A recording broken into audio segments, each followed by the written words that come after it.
Innovate is a word that is commonly used by advertisers.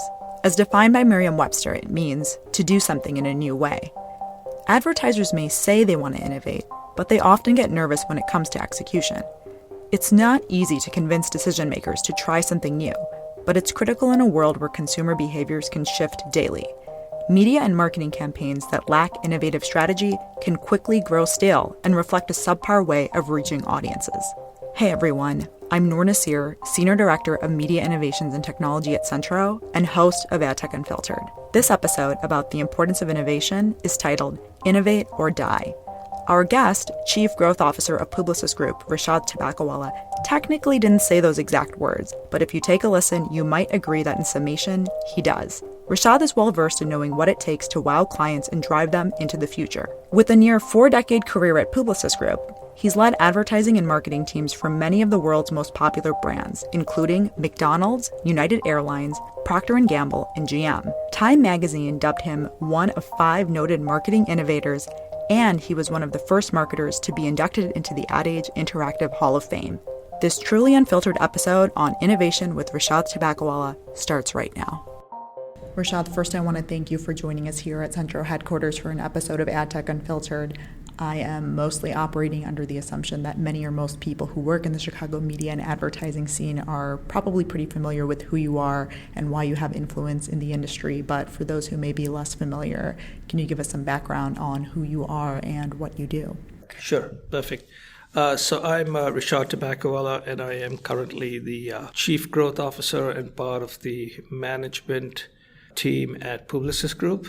Publicis Groupe is a global firm focusing on helping our clients transform both their marketing as well as their business. It's about 80,000 people, as well known for its brands, Leo Burnett, Starcom, Digitas, Zenith, Sapient, and assuming it closes, Epsilon, Saatchi & Saatchi, etc. Yeah. And I've been there for 37 years, and I've worked across account service, media, digital, and corporate, and I've done both staff roles and operating roles.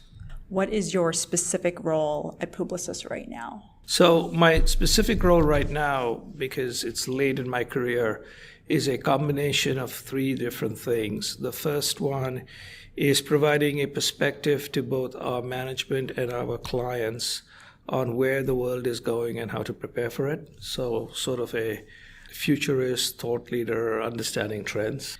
The second one is to talk a little bit about how both clients as well as our internal teams can adapt to and remain relevant in transformative times, which is a combination of how do you grow and how do you lead, if that makes sense. And the third is I am a person who is one of the folks who sort of is a face among many faces of the company at public events and conferences, both client as well as public. Do you find that most holding companies and really larger agencies at this point have somebody in that kind of role so that there is a spokesperson that is that futurist or thought leader? I mean, there are many companies that have folks like that. And remember, our company has not given me either the title of thought leader or futurist. Sometimes people who are considered to be futurists and thought leaders are not seen by anybody but themselves as futurists and thought leaders.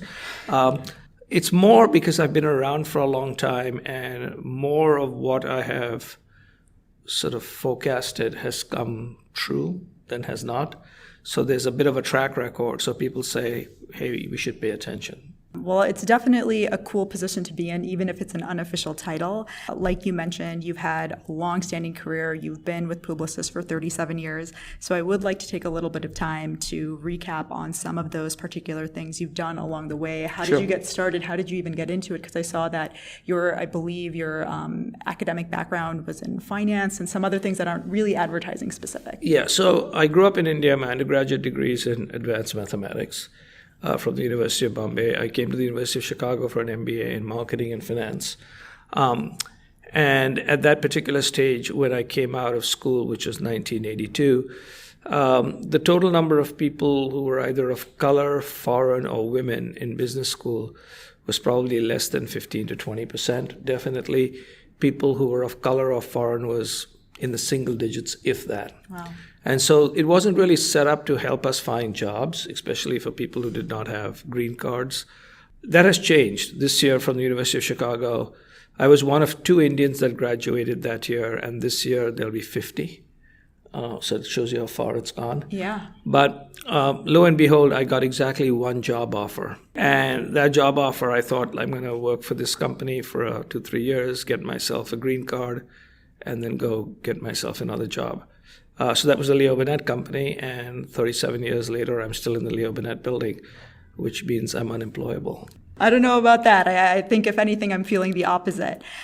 So to build off of that, because I do have so many questions I want to ask you about, and really I was really struggling to come up with what is the theme of today, because even if it might be a little much to say you can talk about absolutely everything, you can talk about almost everything. So with that in mind, I wanted the focus to really be on developing insights in the advertising world, or how to be an insightful advertiser.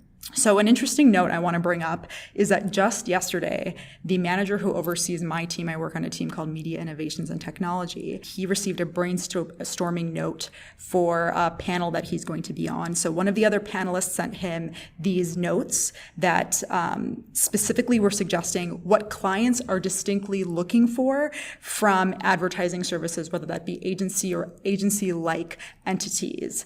What I wanted to do is take a little bit of time and really see first, just get your confirmation that you might have said some of these things. Perfect. And even if you didn't say these things, maybe you can let me know how much you think they fall and qualify on the Rishad the meter.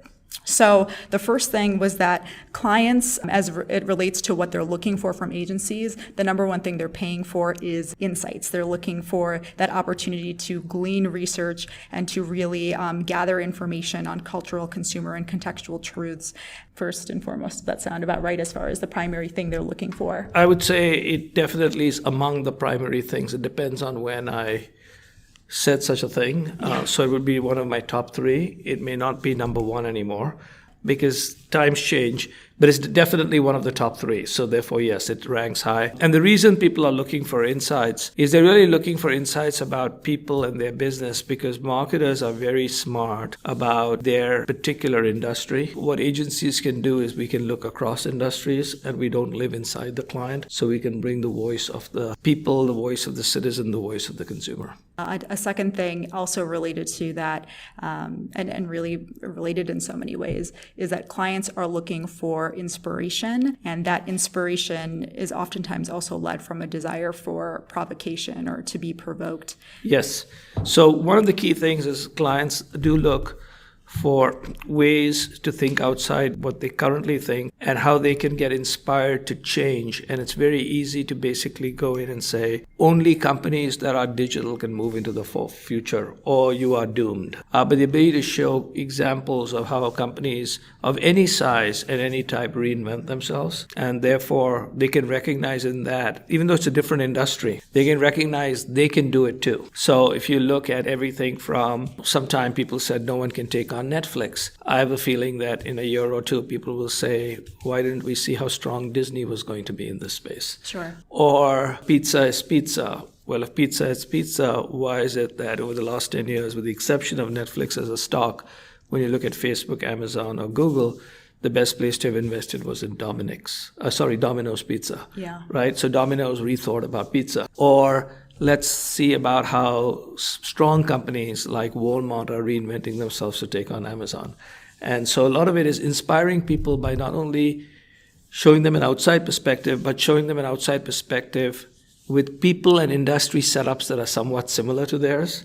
Because when you show them only something that requires them to either leave their company or start with a complete blank sheet of paper, they don't get inspired, they get irritated. Really correlating with that concept of inspiration is that clients are looking for ideas. How often are really agencies or agency-like entities really providing creative and original ideas these days? Well, when we do them very well, and we're supposed to do those, and that happens to be a big part of our business.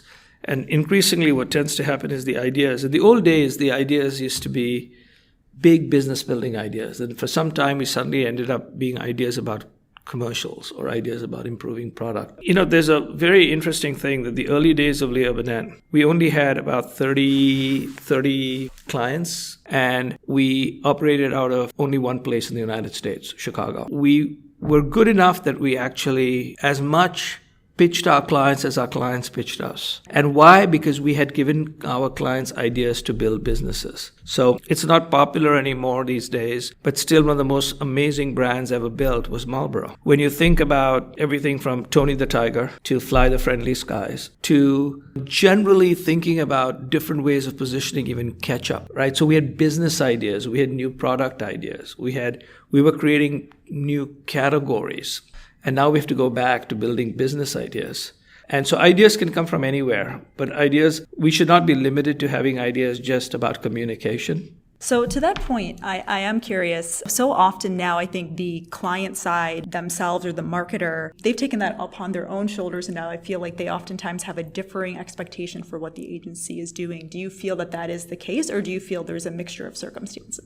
So, to a great extent, the big thing that has happened is over time as the world has become fragmented, it varies from client to client, but at times agencies might have become limited in what they do. On the other hand, I can show you examples where they have actually expanded in what they do, but it all sort of varies. The word that I would today say, besides ideas and insights and inspiration, which I all completely agree with, is something else, which are all emotional. So what happens is those are somewhat rational. The emotional ones are the following: who do I trust to take me into the future? So there they're basically asking, how can you make sure that I as a client am relevant, my business is relevant, and how am I sure that you are relevant? Yeah. Are you bringing modern skill sets, or are you selling me old skill sets? Are you solving my problems, or are you solving your problems? And then saying that because you solved your problems, you solved mine. So what is then happening, because the world has changed, our clients are struggling not only with growth, but they're struggling with how to remain relevant. And at some particular stage, if you go solving a business problem, understanding with empathy what they have, but then you can also, through a combination of what you do and how you do it, gain their trust that you can take them. Because,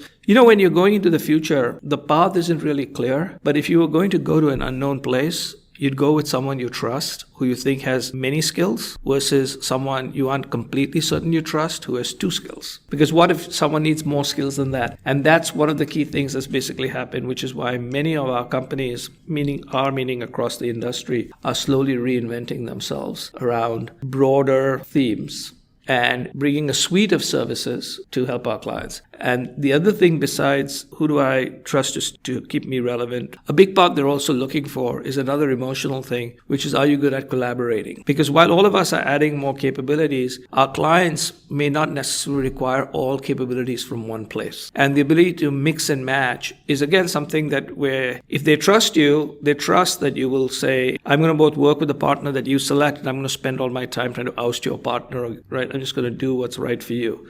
And those are both emotional things. How do you not get threatened by other world-class companies working for the same client? And how do you convince the client? So my today's one, in addition to those 3 of insight, ideas, and imagination, is how do you basically earn the client's trust to help take them into the future? I think one of the challenges with that is that people are looking to, and by people I mean these other entities that are working on behalf of the agency or the marketer, are wanting to expand their suite of services and encroach in new areas that would no longer require them to, quote unquote, work with others, but rather say, let's just take more on our shoulders. Right. So how do you balance that to say, like, we want to expand our suite, but also we need to play nice in the sandbox? The key is how does the client's business grow and win? And how do you define what you do in an area where it appears that it's a growth area versus a sort of red ocean? There was this whole idea of like blue ocean strategy, which is do not compete where there is a lot of blood, because it means the sharks are eating each other. Yeah. Go out, into the sort of open ocean. One of the biggest challenges that we faced as a quote unquote, as defined as an advertising industry, is we have defined ourselves at some stage narrowly that our base business without question is in decline. If you think about the business as creating television commercials and placing them in media to disrupt people's viewing, to interact with them with messages, that business in the Western world, United States, United Kingdom, not necessarily all over the world, is in decline. Newspapers are down, magazines are down, radio is flattish. Okay, out of home is up about 2 or 3%. Video is up, but television viewing is down. But because television still remains one of the last mass media, its dollars still go up, but the actual inventory is down. So what people are doing is they're voting with their feet, eyeballs, and behavior away from advertising. There's no doubt about that. In the next 5 years, the ability to advertise to people will decline by 25-30%. So if you define yourself as you're in the business of creating and distributing advertising, then it's a red ocean and you want to expand your business into every kind of difference. If you're on the other hand, which is what we're trying to do as a firm and has been for the last 5 years, that we're helping our clients transform their marketing and their business, which is our broader businesses, those are very big growth areas. And that's where technology and strategy and creativity come together. And those are businesses that are, for instance, communication globally is $500 billion. The business I've just defined, where marketing, technology, and creative intersect. I'm not talking about those three separately, just the intersection. That's where, let's say, Accenture Interactive, Deloitte Digital, parts of McKinsey, us all interact. It's $1.6 trillion, which is 3 times the size of our business. So my thing is, if we start understanding that that's the business that we're looking at and that there's a major growth area, then we behave differently. So I want to build off of one of the last things that you said, that you're expecting that the advertising component is going to continue to dwindle down. And I know you gave some rationale for why, but isn't that just going to be a hard pill to swallow for a lot of people in the advertising business, especially people on the agency side? Do you think that that's going to be widely accepted? My thing is this. There are some things that happen, and whether you accept it or not accept it, they happen. The future arrives, change happens, you either adapt to it or you become irrelevant. Whether you like it or not is irrelevant. Sure. The question simply is, if it's going to happen and you can't stop it, there's nothing that can stop what is going to happen in the future of marketing and advertising. What is driving it is a combination of us, which is people, and technology, and just, demographic and other changes. The challenge is real. The challenge you've made is real. A big part of leadership is to convince people to do 3 different things. One is leaders tend to insist on recognizing and describing reality. So one of the things I learned from a lot of my bosses was you got to accept and recognize reality and then work from that reality, not like I refuse to accept it. The second is you got to give and bring your organization along, that as they change to face that reality, there is a place for them and they are incentivized to do so. A lot of people say, change is good. And I always say, as I've often said, change is good. You change. I'm happy. I don't need to change. Look, I've stayed at the same company for 37 years. I don't want to change anything. Yeah. But what tends to basically happen is change is important, but unless you can bring people along, like I changed because of a combination of my management allowed me to grow while I was changing, and they incentivized me to grow while I was changing. If my management basically says, our company is going to change, but we are not going to incentivize you, train you, or bring you along, then I'm going to resist the change. Sure. The reason why in most companies, I'm not saying my company, but across the business world, and not including our clients and clients' competitors, we've not built a strong enough case to the people as to why they need to change. It just, change is good for the company and change is good for clients. My whole stuff is, but if it's not good for me, I don't care whether it's good for the company or clients. I mean, I'll say it's really good for the company and clients, but if it's not good for me, I don't understand why I'm going to change. And we forget that, right? So that's the other. So one is facing reality. Second is bring change. Third, and this is the hardest part, the people who most have to change are people now like myself. Because somewhere along, we may have gone by our sell-by date. We may have stopped learning how to learn. We may have not become, let's put it this way. I grew up in a world where there was no personal computers, even when I joined the company. So there's no personal computer. So forget about crazy stuff like search and social media and digital. I today know how to use social media, and I know how to use computers, and I know how to use digital. Certain things like social media, many people of my age refuse to use it or leverage it or use a lot of different things. Like I could give you a list of 20 podcasts I hear. A lot of my colleagues don't even know what they are. And my whole stuff is, okay, that means it's us is the problem. By the way, that is true also with our very senior clients. So I have the opportunity to go to our senior clients, and I just earlier this week did 2 board level events with clients. And part of what I tell the board, and I still have my job and they haven't kicked me out yet, is, hey people, first I explain to them how I struggle to change, but I'm an old person. Then I say, look, you all are powerful people, and part of it is, you may be the problem. And no one speaks to them like that. And by the way, you can get better. You can upgrade your operating system. My hardware can't change, but I can upgrade my mind. I can change my behavior. Those are the three key challenges. Accept reality, bring people along, and sometimes recognize that management themselves need to change. That's what we don't do. What we do is we talk about disruption, and we talk about ANA things, and we talk about someone not being this and not about that. We'll never face the real truth. And the truth basically is change is hard, reality sucks, and sometimes leadership's the problem. I do think there is something to accepting reality being directly correlated with drawing meaningful insights. So I'm hoping we can talk about some insights that specifically relate to a major insight that you put out into the industry and have talked about extensively related to, I would say, really the more digital side of the advertising coin. So I know I can accept that overall advertising may be holistically on the decline, but I think there are areas of advertising that continue to grow and grow fiercely. So to lean into that more and you can really detail this with more specificity, is the concept of the 3 connected eras. Yes.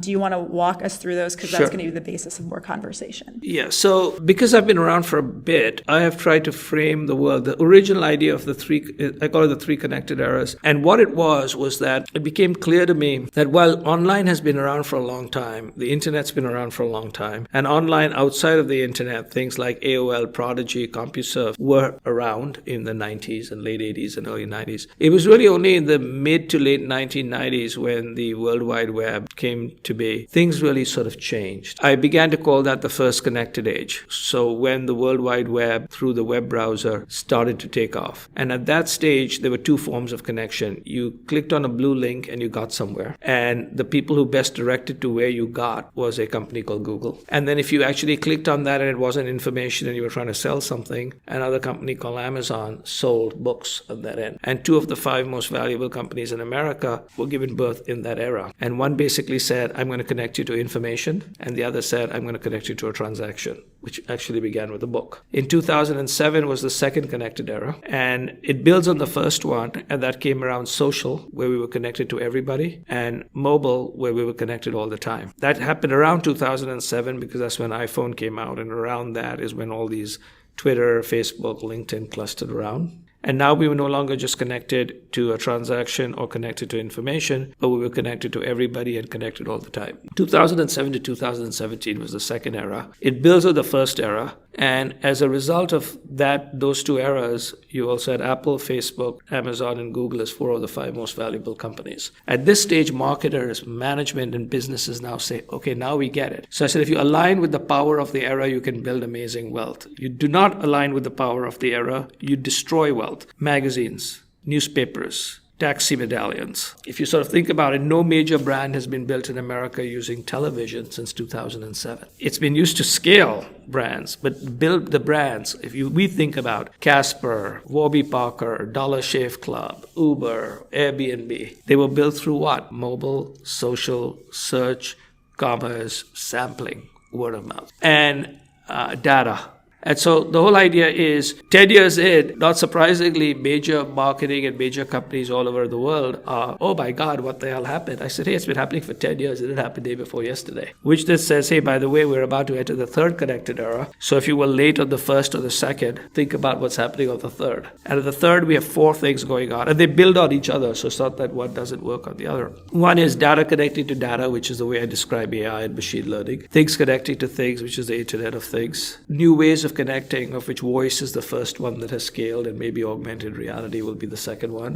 New businesses will be born because of mobile, because of mapping on mobile, and because of social, so you could make recommendations and rate people, is why Airbnb and Uber came along. The ratings allowed to have basically a trust parameter. The mapping basically allowed you to find the Airbnb place and your car to find you. Mobile meant you had a computer on the move, which allowed you to do all of these things. So this interaction built exactly new businesses. So now we're going to build new businesses around there. And that era has already begun, and we're 2 years into it. To show you how powerful it is, in the United States, I've been told that 50% of all searches on the phone are now mobile. Are voice, right? So 50% of all, so it's either you basically say, okay, Google, tell me something, right? Or Siri, or Alexa, tell me something, or whatever it is. So increasingly, we're moving into a world where all these things become very prevalent. So that's the third connected era. Before we dive deeper into the third connected era, I'd like to take a step back into the first connected era to just talk about how you faced some of the challenges that might have come with the birth of what was new then in the 90s. So I was reading a little bit in your bio about you being the director and founder of the interactive marketing group at Leo Burnett. And at that time, you had gone ahead and debuted a program that leveraged both CD-ROM and America Online for McDonald's and GM. So, in a time when really the internet was in its infancy, how were you getting adoption when there really weren't even that many people using it at that time? So there were two reasons we did it. So in 1992, 93, I was working in our direct marketing group, and I began to understand that the direct marketing could be very powerful, but direct marketing had two physical problems. The first is you had to spend a lot of money finding the audience. You had to buy database lists, you had to buy magazine lists. But the second is you had to spend a fortune sending an interaction or message to them. You had to buy paper, kill trees, buy postage. If you were going to do variations besides their name, it was very expensive to do different types of packages to different people. It worked for, let's say, cigarettes or for an automobile. It didn't work for food, packaged goods, a lot of other people. And it was slow. But the real physical aspect was very hard to get the list and very hard to reach these people. And I began to realize there was an option, and the option was, and that's how I was using CompuServe and Prodigy, but then I discovered AOL. And relative to CompuServe and Prodigy, AOL was easier, a little bit more graphic. And at that time, it had 300,000 members. It grew up to be multiple tens of millions. I had the opportunity I was working that time on a McDonald's project, and they had got into interactive because they thought they were going to do an interactive full service test in Orlando, future of TV. I had gone down there and I'd come back and I told our McDonald's client that I don't believe the technology was there, it wasn't going to work. He had said, I'm your only client for your interactive marketing group, so what are you going to do? So I said, I think instead of learning about how to do interactive rich content on full service TV, which isn't happening, you should separate them and learn about rich content in one way and interaction in the other. And if and when they come together, you'll be prepared. So he says, what do you mean? I said, there's this thing called the CD-ROM, but more importantly, remember, I wasn't selling a technology, I was selling something. What I was saying is, you are trying to reach kids. Kids change really fast. There's this new thing called CD-ROMs that they're playing with. But there's a really interesting company called Broderbund that is creating amazing stories. And one of the first one was called Arthur Teacher's Trouble. We should go listen and hear from them. The second is you have a direct marketing program that's working. We can port it over to online. So at that time, they had a program called McMoms, aimed for mothers. So I said, could we do that on online? And that's how it was like, take a program and see if we can make it more cost effective. Recognize that kids are changing. The CD-ROM might be a way to understand how kids' behaviors and interaction, and this may be also the future of toys. And at some stage, the economics may mean you can give this away as a Happy Meal toy. Let's go study that. Yeah. And that's how it began. And it was, even though it was early, it was, you can be a market leader, you can be an innovator, and it'll take you 2 or 3 years to figure out how to do it, at which stage this will scale. If it does not scale, because we didn't know it was going to scale, we could say we learned something. If it's scaled, right, you have first mover advantage, which is incredible. What I find amazing is when someone says, this is a cool new technology, you should use it. It doesn't make any sense to just use a new cool technology if it doesn't fit into some part of your business. Now, in some cases, it might reinvent your business. Now, this I knew a few years later. Early on, I was just thinking of it as an extension of advertising. But as it grew, I began to realize that some of these things actually create completely new businesses. Well, one thing to draw on from something you mentioned before, it's that there's oftentimes a reluctance to accept reality. So just knowing that at that time it was still very early, but like a lot of these concepts in the 90s would seem wildly new age, maybe probably really hard to accept, especially if you're reporting to people who aren't actively using the internet themselves, especially when it was in its like 1.0 or 1.1 stage. So how did you combat that? So the way we did it was through people. We're speaking today here, and literally at 5 o'clock at Leo Burnett building, I will meet after 15 years maybe. One of the people who actually made this possible. But here's how we did it. The first is, remember, when I launched the Leo Burnett Interactive Marketing Group, and then we merged that into a company and called it Giant Step. I had already spent over 12 to 13 years at the company. So I was very senior already. So I was basically someone who was relatively senior saying this is happening, which is different than someone with 3 years experience saying I have come up with a new technology. Number two, I became friends with the people who were running the businesses and said, let me show you how this works and let me actually sample it and tell me if this makes sense. So this gentleman was running the entire Kellogg's business, which was huge, still is a huge client in those days. His name is Al Rail. And he basically said, educate me on this. And so I showed him how it works. And he said, this is something we need to take. So then he and I went to Kellogg's. And Kellogg said, okay, this Rishad guy, we kind of know a little bit. But Al, we trust. And Al is saying this is important. That's how we did it. So I actually brought the people who had the client's trust. I got them to help me sell it, even though it was in the early days. And Al, in fact, reminds me, he says, like, we did a lot because you and I worked together. And we sometimes forget it because the reason leadership at companies are reluctant to change is no one explains it to them. It's just given like, hey, this is the way it is. And I would also say, what are you interested in? Are you interested in fishing? So let's go on to AOL and see what's happening on fishing. Go and try to find if there was anything in fishing and CD-ROMs. Yeah. And I'd say, see this. So I would, they say, this is interesting. So I said, if it's interesting for fishing, it could be interesting for your business. So that's how I would make that happen. So I never forgot the people. You mentioned the words early mover advantage earlier on, and I do feel like when you're bringing forth insights like the one you just described, you kind of have to subscribe to that mentality in order for you to have an appreciation for that kind of change. So were you finding that a lot of clients under Leo and Starcom were subscribing to that ideology? So what tends to happen is the nice thing about working with companies like Starcom and Leo, and what we were doing is we only needed 2 or 3 or 4 clients. We needed only a couple of clients to get started.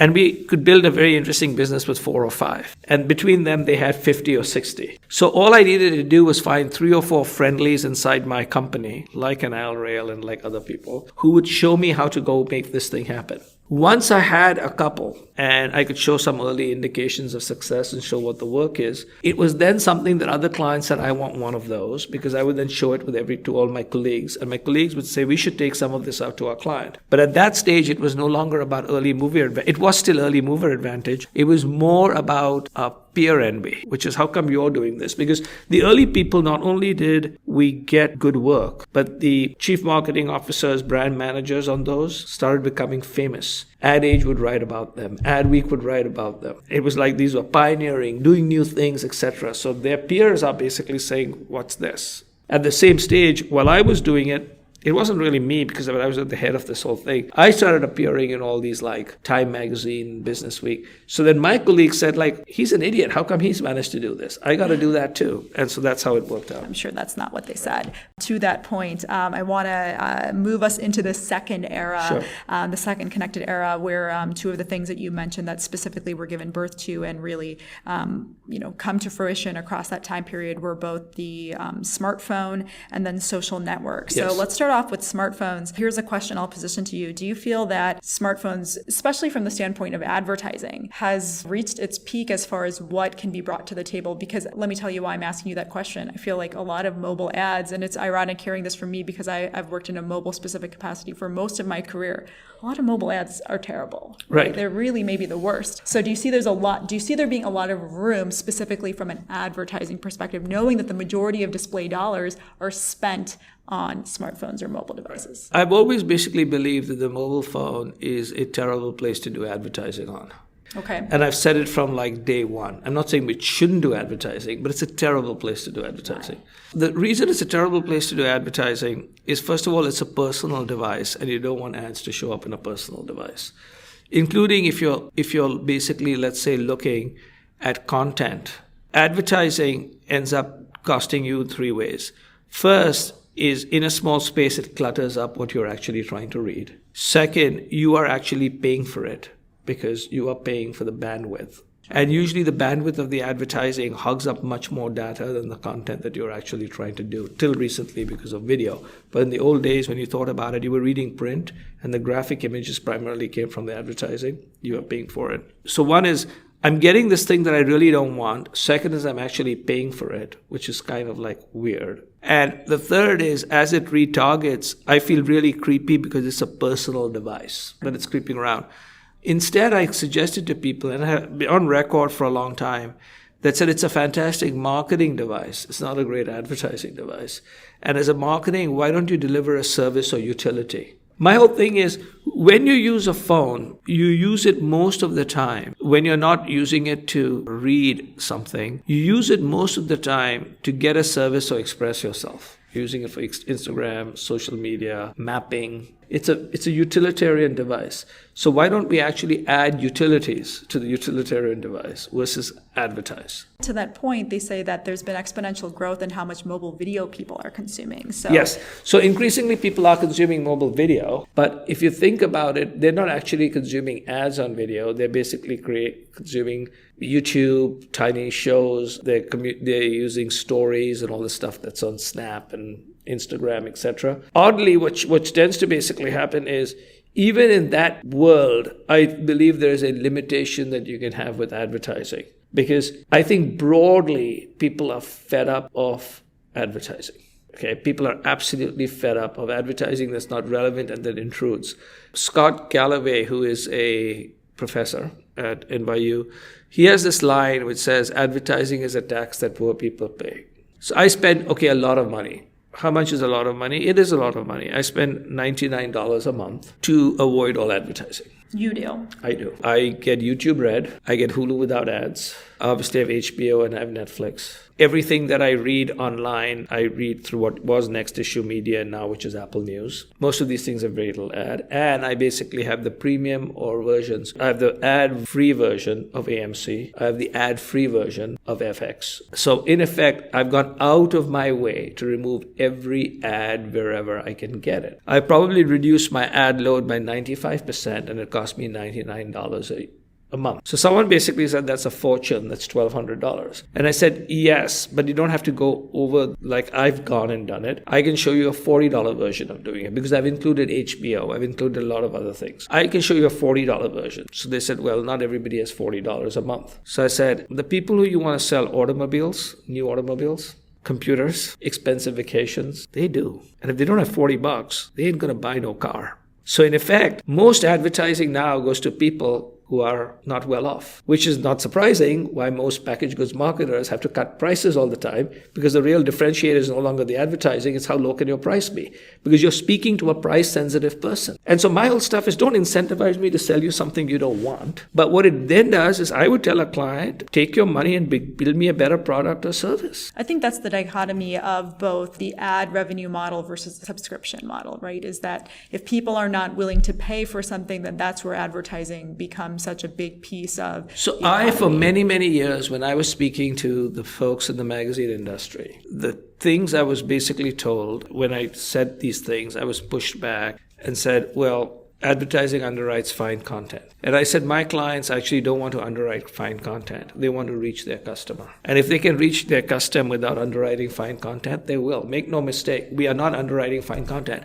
Because while we're also underwriting fine content, we're underwriting massive valuations of companies that have got nothing to do with fine content. So in effect, what tended to basically happen is if there's a way to reach people without it, it will happen. And I said, therefore, do not be reliant on advertising revenue. Try to differentiate and create subscription revenue, e-commerce revenue, event revenue, any revenue you want. Your advertising revenue is going to decline. One of the most successful companies in the recent 3-4 years has been the failing New York Times. So the failing New York Times, is what Mr. Trump has called it, has almost tripled its stock price since he got elected. I think they're succeeding in great part because they were early and it took them a long, long time. And my friend Martin Nissenholz, who no one talks about, actually put them online. Martin Nissenholz, 15, 20 years ago, put them online. But if you think about everything that they do, one of their fastest growing aspects is a company called T Studio. It's their in-house ad agency. They're a major driver of podcasts, a major driver of events. Their subscription revenue, they have over 1 million, I think, online subscribers. And now they've finally got to a place where their online growth is offsetting the decline in print, because the decline in print was taking place a lot.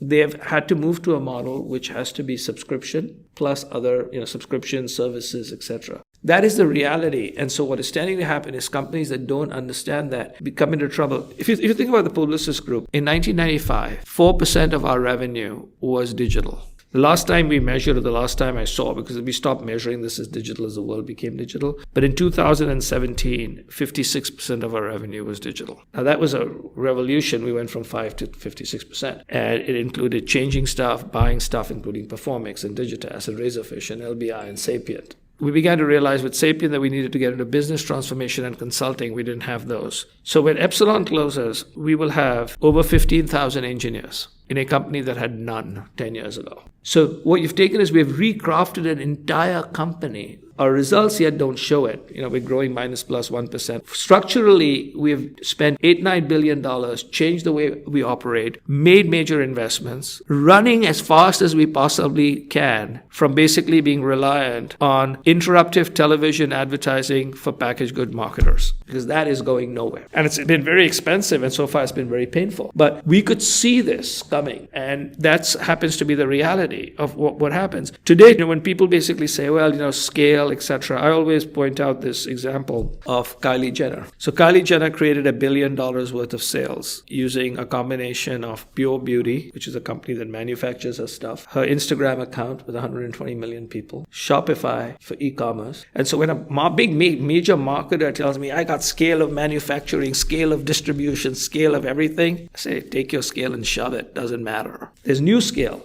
not just old scale. Old scale matters. There's new scale. What about the scale of talent? What about the scale of ideas? What about the scale of data? What about the scale of networks? Why aren't we talking about that? And so part of it is we as an industry, and this is not just us, we broadly as an industry, which is everyone in the ecosystem, from companies like yourselves to us, to our clients, everybody, have to sort of recognize the world has changed. And by basically saying it's the same, or you're the problem and I'm the problem, this doesn't make sense.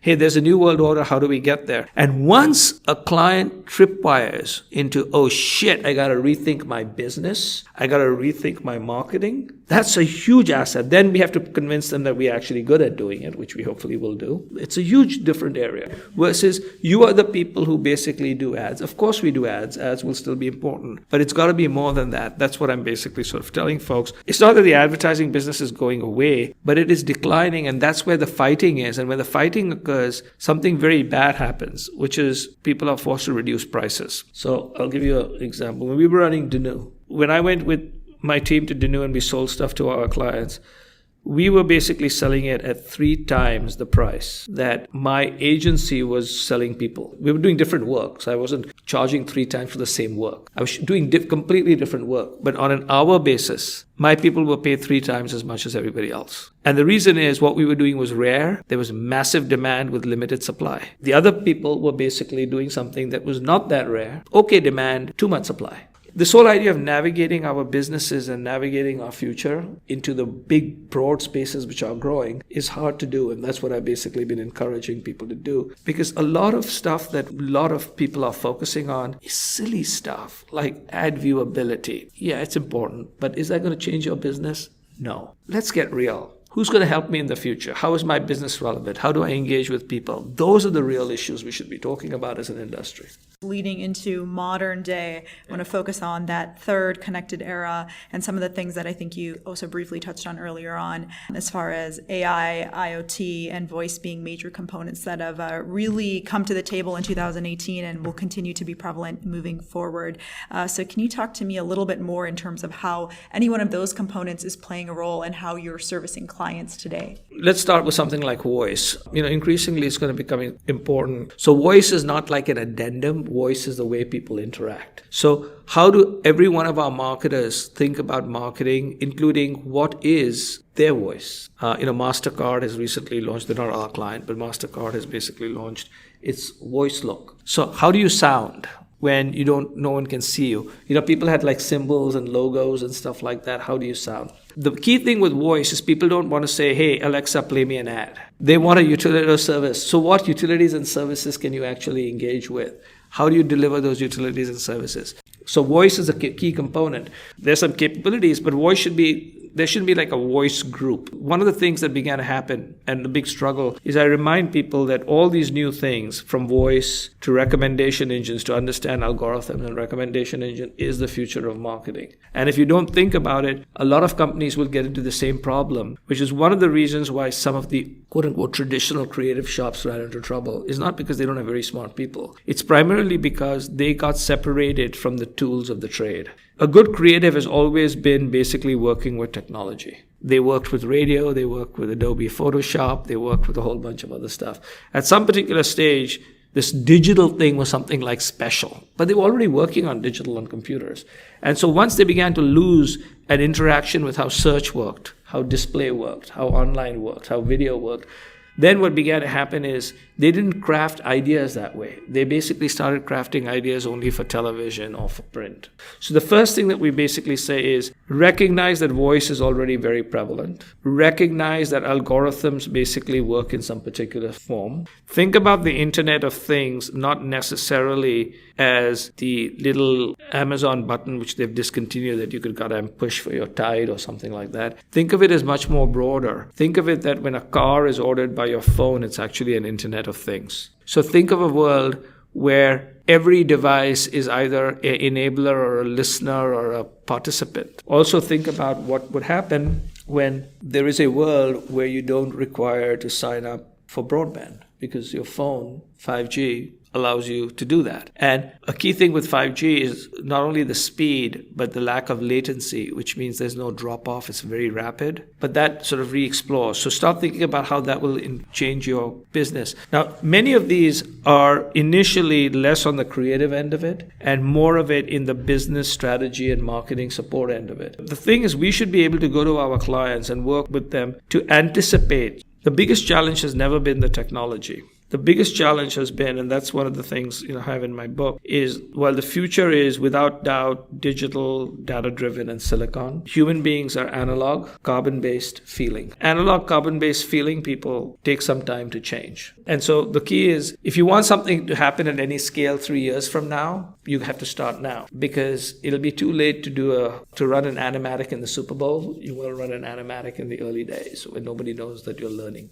Knowing that there are going to be some businesses out there that ultimately still are going to probably lean into these connected eras, whether it be the primarily second or third connected era, which I think we're waxing and waning across both of them, they're still going to be leaning into some more traditional medium or formats from a programmatic advertising standpoint.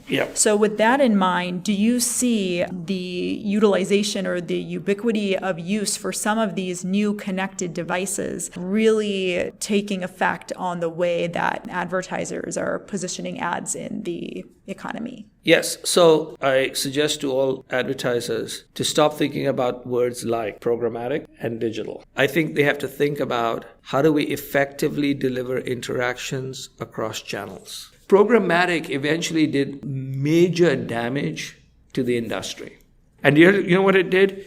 It saved costs and it destroyed industries. Well, I do think there are different types of clients that are approaching advertising. And there are some that are in that top tier where they can get that really full service, where you're really looking at how can we build our business. So the scope of work is far grander than maybe somebody who's being serviced at a mid-level tier. So that's where I think leaning on things like programmatic and other types of display buys. So we have a big programmatic business, everybody else. But here's the thing. If there is a cost that technology can remove, it should. Everything I do is far away from a machine. I go out of my way to do stuff that no machine can do.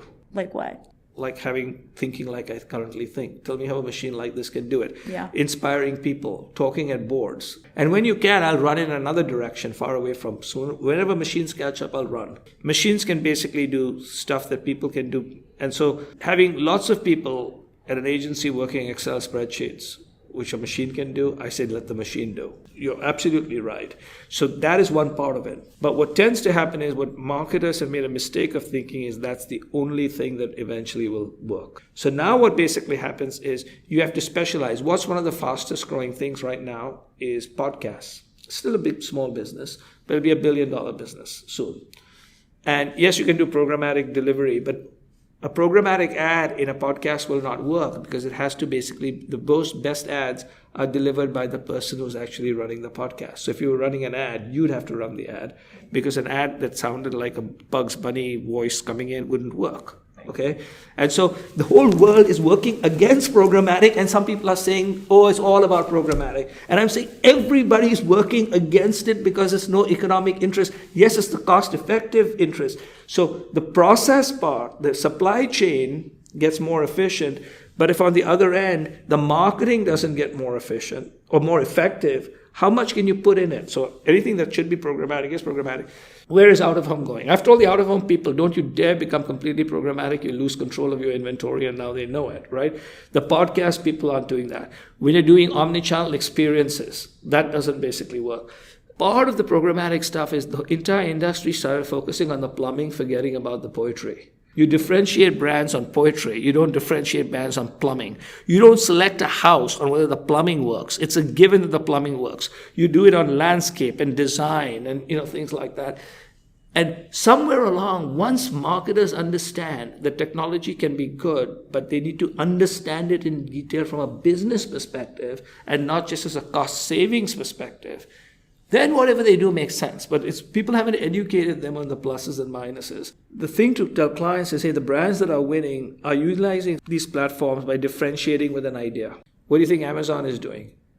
Drones, buying Whole Foods, trying to buy other people. Yeah. How do you programmatic that part of it? You don't. That's why my thing is, if you think broader, you have a very different argument. And what I'm asking our industry to do is, how about thinking once in a while? Something that you drew on a little bit earlier was not just executing from an advertising perspective, but having a very sure sense of what you're doing from a marketing perspective and having that balance between the poetry and the plumbing. I mean, I know sitting on this side of the aisle, there's many pieces of the business that are obsessively focused on programmatic and just the execution of digital display. So with knowing that, I mean, people are completely blind to that side of the business. In fact, you can go and talk to people at agencies or at digital specific organizations, and there is no cognizance of what's taking place from a marketing perspective. So what do you say to those folks? Let's talk about something. I did a podcast at Exchanger. I spoke at AdExchanger. It's all this year. So I spoke at AdExchanger in January. I did a podcast last month. At their major conference, I basically talked about how do you optimize for the citizen and not the consumer. And I basically explained why algorithmic stuff was going to take everybody to nowhere but destruction. So the idea with the citizen and a consumer, I talked about first, second, third connected ages. I talked about how much wealth it had created and how all the people in the room could be proud of what we've done. Because I do believe that all these technologies, and not just the ad part of the technologies, but what ad has funded some of these technologies, has made the world better. I do believe that Facebook, Twitter, Google, Instagram, Apple, I much more want a world with them than without them. We have new challenges, that's different. But what I did say is the downside of some of these technologies also existed, and we needed to start addressing them before it would take us over.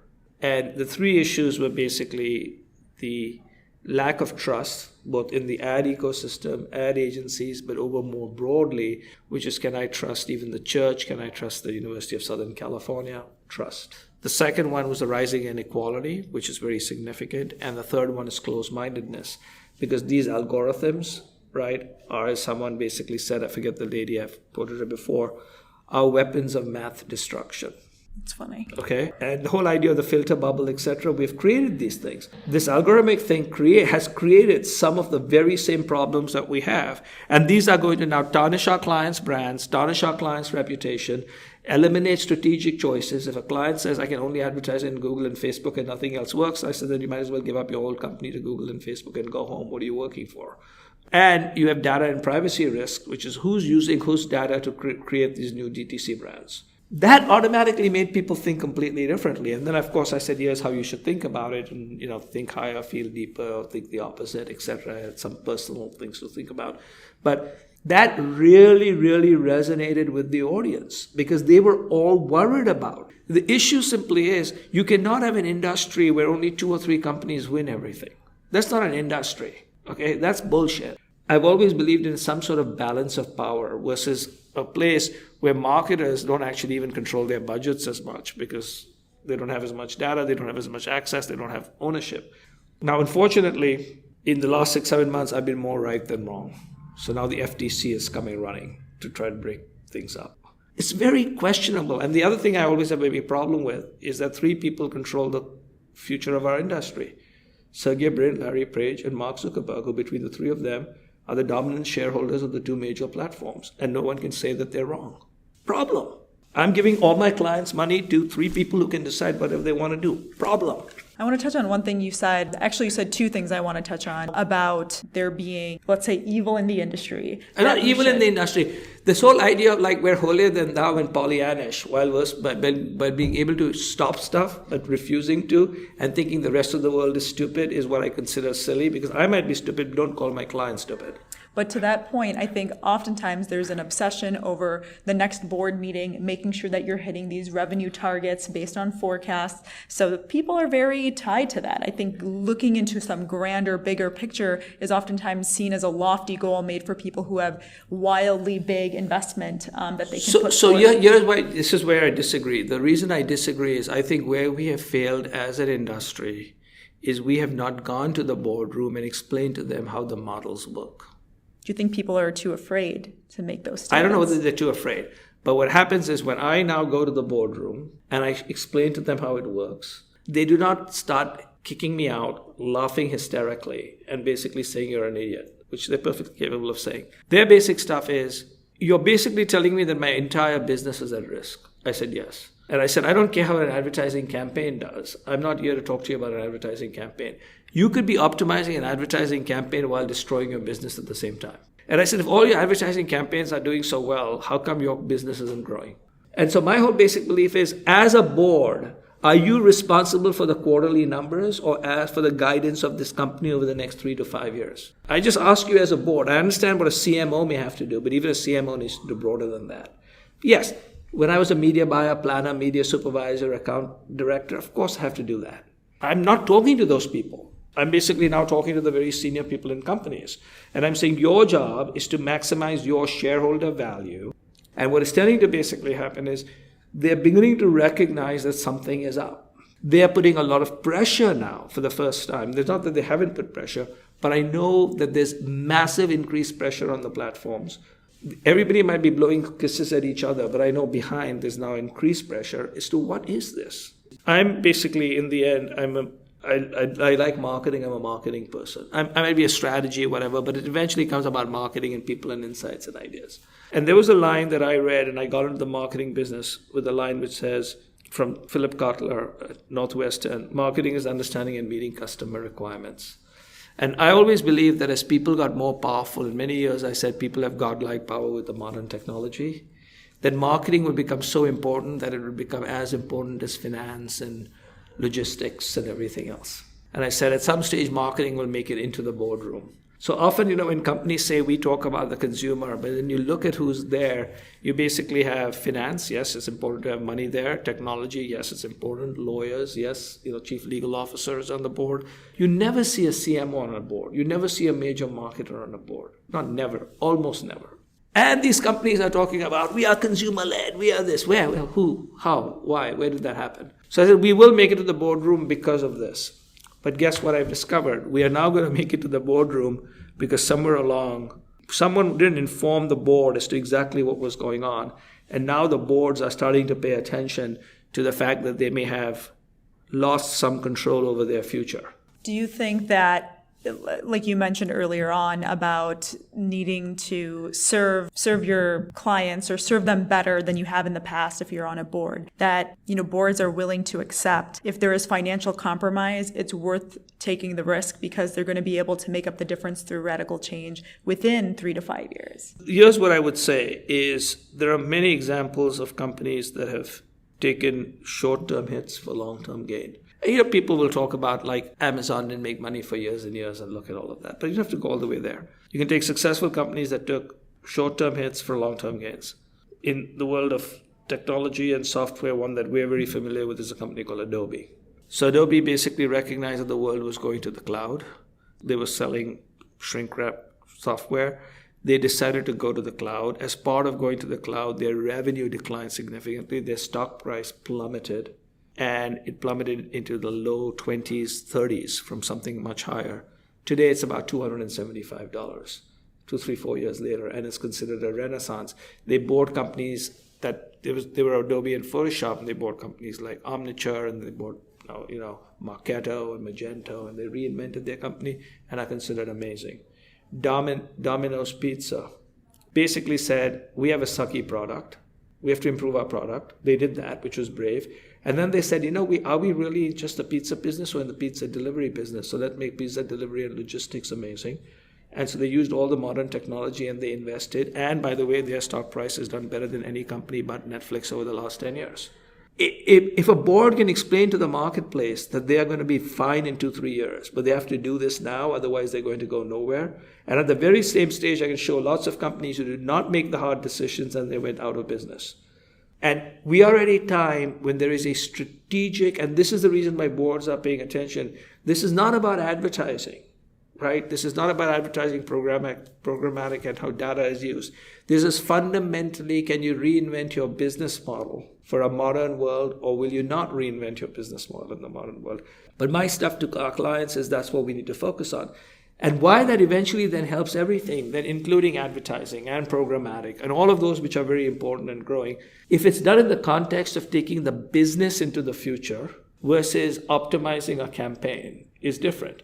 Regardless of how young the people are in my company, when I was working and running companies, we used to do all hands before all hands. People knew what all hands were, right? After having some fun and jokes and people justifying their existence, one of our leaders, and sometimes me, would basically talk about where we were going and why we were going where we were going. And this was down to the person who was a trainee. And people said, why is that important? I said, if you're working on a piece of stone, you're not working on a piece of stone. I want you to see what the cathedral looks like. Because if you know what the cathedral looks like, then you'll work on a stone differently. I think as an industry, we have lost sight of the cathedral that we're working at. And the cathedral basically became optimizing a return, optimizing a campaign, reducing a cost.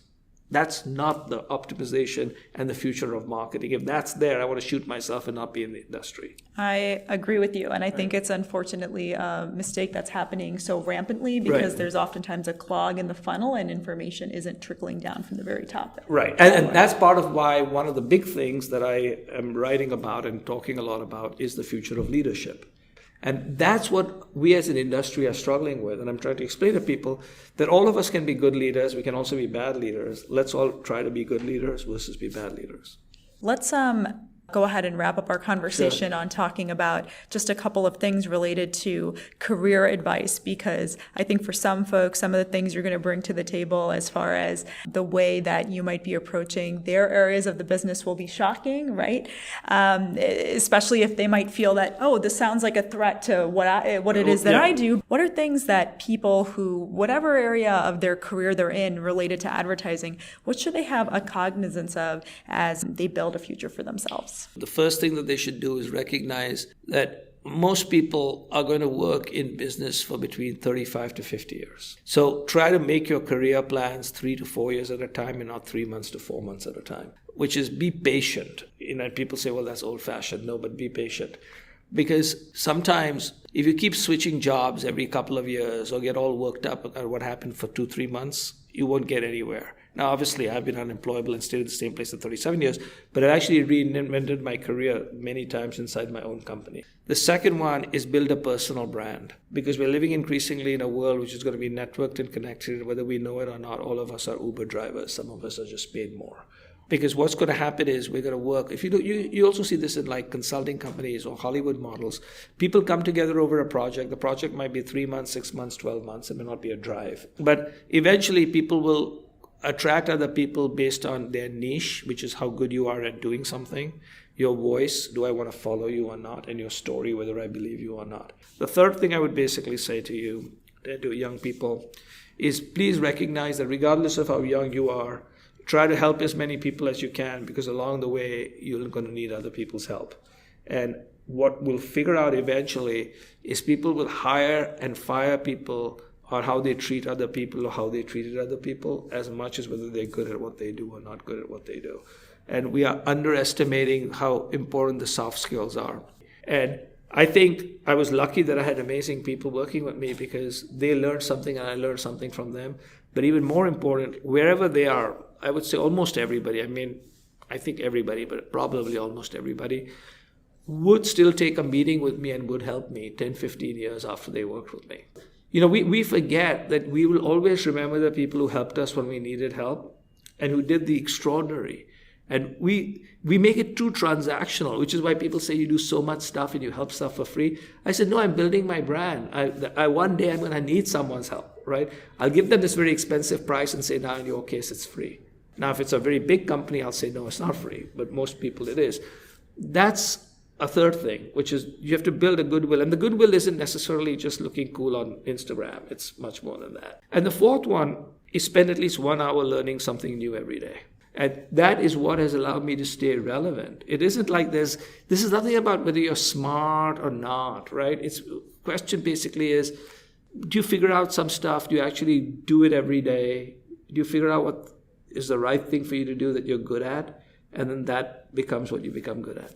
You mentioned earlier on that you will make observations. I think that is interestingly enough at odds with what a lot of people do, which is that they'll regurgitate things that are already being said in the industry. Right. And I don't even know how much conviction they have behind those thoughts. So I'm going to go ahead and assume that you're not in support of those kinds of behaviors. But as far as people coming up with original thinking, what would you suggest people do so that they can build a better brand for themselves? The key to building a better brand for themselves is have a point of view, which is a lot of people give me facts, but they don't give me a point of view. Okay, if I could read those facts, what do you think? I want to know what you think. I don't know if it's right or wrong, but can you tell me what you think? I could read exactly the same facts as you just told me the facts, but what do you think? What's your point of view? The second is give me a sense of perspective, which is how do these facts fit with facts that came before or after? So in first era, second era, third era, is I'm giving people a sense of perspective. We should optimize on the citizen or not the consumer is a point of view. Don't put too much money and don't think programmatic is going to come and save your stuff is a provocation, which is the third thing.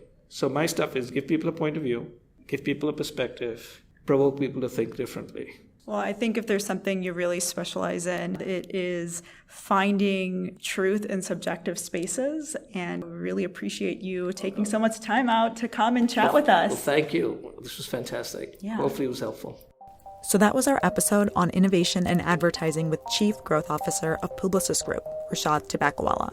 Careers like Rishad's are what attracted me to advertising, and they also remind me of the type of work ethic and deep thinking people need to do to thrive in this industry. And to share a personal side note, when I felt that I wasn't able to ask all the questions I was curious about during our interview, Rishad was proactive in setting up a follow-up meeting. He's a guy who sincerely practices what he preaches. If you enjoyed this episode and want to hear more from Rishad, you can. He's releasing his first book, Restoring the Soul of Business, Staying Human in the Age of Data, available for pre-order now on Amazon. That's it for this episode. I'm your host, Noor Nasir. We'll catch you next time for more AdTech Unfiltered.